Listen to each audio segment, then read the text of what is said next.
Hi guys, I'm Jyoti Sikka and today we will discuss about principles of retail shoppability. Shoppability shoppability means uh, customers को ज्यादा से ज्यादा encourage करना कि वो शॉपिंग करें। इस तरह से अपना रिटेल का स्टोर जो है उसको डिस्प्ले करना, उसको सजाना, ताकि कस्टमर्स जो है वो ज्यादा से ज्यादा प्रोडक्ट्स को पिक करें। Let's discuss. First of all, जैसे मैंने आपको शॉपेबिलिटी बताया है कि क्या होता है shoppability, let's discuss its definition.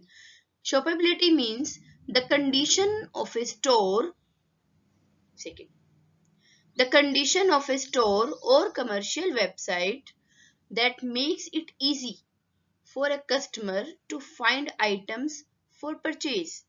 देखो इसमें क्या होता है, जैसे इसमें दिखाया है कि आपको कि डिस्प्ले को इस तरह से लगाना, या वेबसाइट पर भी जो हम शॉपिंग करते हैं ऑनलाइन अमेजोन वगैरह पे, तो प्रोडक्ट्स को इस तरह से डिस्प्ले करना कि कस्टमर अपने आप से पिक करे चीजों को, जिससे कि वो अट्रैक्ट हो और ज्यादा से ज्यादा सामान खरीदे।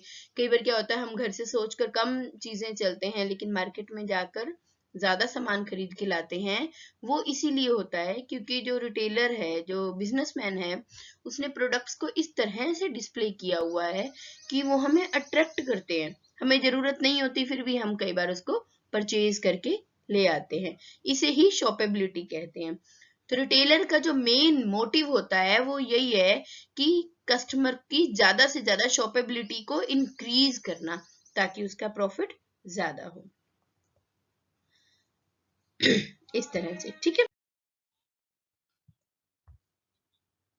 शॉपेबिलिटी को इंक्रीज करने के लिए जो प्रिंसिपल्स होते हैं, जो मेन बातें होती हैं, उन्हें बहुत जरूरी ध्यान में रखना होता है। तो शॉपेबिलिटी को इंक्रीज करने के 10 मेन प्रिंसिपल्स हैं जिसे कि रिटेलर को फॉलो करना पड़ता है। क्या है वो? Number 1, show the product, product को दिखाना। Provide effective navigational aids. अभी मैं आपको एक एक पॉइंट वैसे बता रही हूँ, फिर हम इसके बारे में डिटेल में भी पढ़ेंगे। अभी हम सिर्फ इसको रीड करते हैं। Provide effective navigational aids, simplify product organisational and presentation, minimise clutter, maximize product affordance, make the shopping experience convenient, speak with authority, maintain flexibility, measuring and managing retail shoppability, showcase new ideas and new items, showcase new items and new ideas, show the product। जैसे मैंने अभी आपको बताया कि हम एक एक principal को डिटेल में पढ़ेंगे। सबसे पहला प्रिंसिपल जो है इसका, शो द प्रोडक्ट। आपको प्रोडक्ट को शो करना पड़ेगा, दिखाना पड़ेगा इस तरह से। इससे क्या हो रहा है, कस्टमर जो है, जैसे देखिए ये ओरियो के बिस्किट्स हैं या ये चॉकलेट्स हैं, इसमें कस्टमर क्या होगा, अट्रैक्ट होगा बहुत ज्यादा। छोटे बच्चे, स्पेशली ये छोटे बच्चों के प्रोडक्ट हैं, तो उनका डिस्प्ले, उनका कलर, ये सब इस तरह से बनाया हुआ है कि प्रोडक्ट जो है कस्टमर को शो हो रहा है और अट्रैक्टिव वे में शो हो रहा है। नेक्स्ट है इसका, provide effective navigational aids. Navigational aids होती हैं जिससे कि कस्टमर को डायरेक्शंस का पता चलता है कि कहाँ जाना है। जैसे देखिए इसमें छोटे छोटे नेविगेशंस मैंने दिखाए हैं आपको। जैसे एरो से पता चलता है ऊपर जाना है, ये नीचे आना है, ये लेफ्ट में जाना है आपको, ये राइट में जाना है। ये सब नेविगेशंस है। जैसे कि ये देखिए यहाँ इस साइन का मतलब है कि आपको नहीं जाना है यहाँ पे, ये फायर अलार्म का साइन है, ये आपका स्टेयर्स का साइन है कि यहाँ आगे सीढ़ियां हैं। तो इस तरह से ये सब नेविगेशनल एड्स देनी पड़ती हैं जिससे कि कस्टमर को किसी से पूछना ना पड़े कि कहाँ जाना है। जैसे देखिए ये लिफ्ट का साइन है, लिफ्ट इस साइड है, तो कस्टमर को पूछना नहीं पड़ेगा किसी से कि लिफ्ट कहाँ है। नेक्स्ट है simplify product organisation and presentation.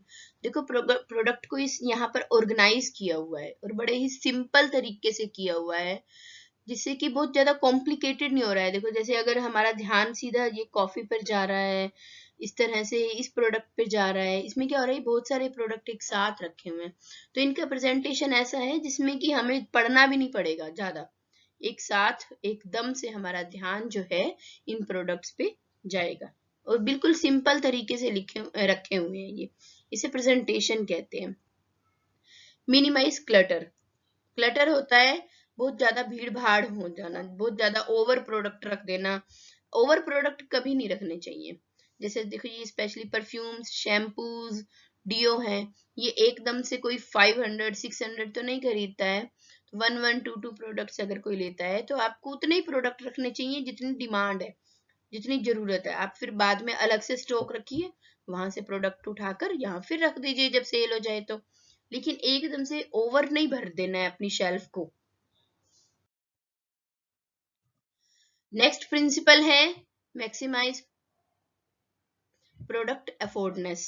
Product जो है वो कस्टमर के रेंज में होना चाहिए, अफोर्डेबल होना चाहिए, बहुत ज्यादा महंगा प्रोडक्ट भी नहीं होना चाहिए और उसके हाथों तक पहुंच जाए। ये नहीं हो कि वो उठाने में ही उसको प्रॉब्लम हो जाए, या दोनों चीजें आती है इसमें, अफोर्ड भी होना चाहिए, प्राइस जो है वो बहुत ज्यादा शूट अप नहीं होना चाहिए।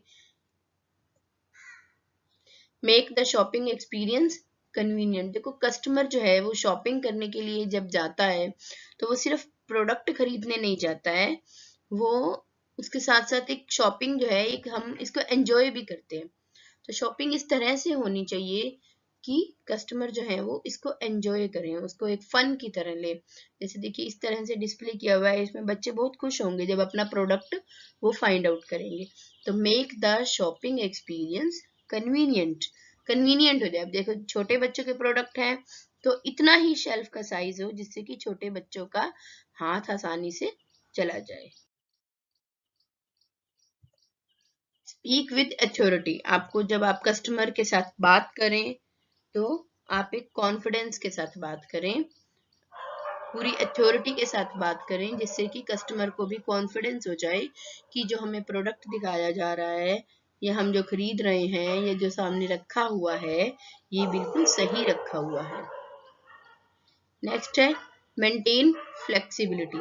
फ्लेक्सिबिलिटी का मतलब ये होता है कि रैक्स जो हैं वो इस तरह से रखे जाएं कि आप उनको आसानी से मूव कर सकें। जैसे कि आप अगर आपको अपने प्रोडक्ट्स के डिजाइन या प्रोडक्ट्स को रखने का तरीका, जिसको डिस्प्ले है, विंडो डिस्प्ले है या कुछ भी, अगर आपको चेंज करना है तो आपके रैक्स जो है ये फ्लेक्सिबल होने चाहिए। जैसे देखिए इसमें भी दिख रहा है आपको, ये रैक्स जो है ये फ्लेक्सिबल है। इसमें क्या हो रहा है, आप इसको इजीली यहाँ से मूव कर सकते हैं, यहाँ रख सकते हैं, जैसे जैसे आपकी रिक्वायरमेंट हो, ताकि कस्टमर को चलने में और प्रोडक्ट को देखने में आसानी हो। नेक्स्ट इसका प्रिंसिपल है measuring and managing retail shoppability. Retail की जो शॉपेबिलिटी है उसको मेजर करना है कि आपका जो प्रोडक्ट है वो एक दिन में कितना निकलता है, प्रोडक्ट कितना सेल होता है, और फिर उसको मैनेज करना। जैसे कुकीज हैं, ये बिस्किट्स हैं या फूड प्रोडक्ट्स होते हैं, ये जनरली ज्यादा सेल हो जाते हैं, तो आप इनकी क्वांटिटी जो है ये ज्यादा भी रख सकते हो। जैसे फ्रूट्स वेजिटेबल्स हैं, इनकी क्वांटिटी ज्यादा सेल हो जाती है एक दिन में, तो आप ऐसे प्रोडक्ट्स को ज्यादा क्वांटिटी में भी रख सकते हो। तो आपको मैनेज करना पड़ेगा कि कौन से प्रोडक्ट को कहाँ रखा जाए, किस तरीके से रखा जाए और कितना रखा जाए। नेक्स्ट है showcase new items and new ideas. देखो आपको अपने प्रोडक्ट्स को नए नए आइडियाज निकालने पड़ेंगे सजाने के लिए, उनको नए नए शोकेस लगाकर, कुछ भी जो कि कस्टमर को ज्यादा से ज्यादा अट्रैक्ट लगे। इस तरह से नए नए आइडियाज इनोवेट करने पड़ेंगे ताकि कस्टमर जो है वो ज्यादा से ज्यादा अट्रैक्ट हो। स्पेशली इस तरह से डेकोरेटिव आइटम्स में तो आपको प्रोडक्ट्स को सजाकर अलग से रखने की जरूरत है। जैसे देखिए यहाँ फ्रूट्स है, वेजिटेबल्स है, इनको इतना डेकोरेटिव नहीं किया गया है, शोकेस में नहीं रखा गया है जितना इन डेकोरेटिव प्रोडक्ट्स को रखा गया है। तो इन इस डिफरेंस को आपको देखना पड़ेगा, समझना पड़ेगा। Thank you guys. आज हमने 10 प्रिंसिपल्स ऑफ रिटेल शॉपेबिलिटी पढ़े हैं। इसके और बहुत सारे रिटेल के प्रिंसिपल्स होते हैं, डिपेंड करता है प्रोडक्ट पर, और आपके रिटेल स्टोर के साइज पर, आपकी खुद की क्रिएटिविटी पर, कैपेबिलिटी पर, आपके पास फंड कितना है, बहुत सारी चीजें होती हैं जो इसको मेजर करती हैं। जैसे आपके पास कस्टमर्स कौन से आ रहे हैं, तो वास्ट है ये बहुत ज्यादा। बट द बेसिक जो 10 पॉइंट्स थे वो हमने आज डिस्कस कर लिए हैं। Thank you very much. अगर आपको और कुछ पूछना है तो आप कमेंट में लिख सकते हैं। Thank you guys.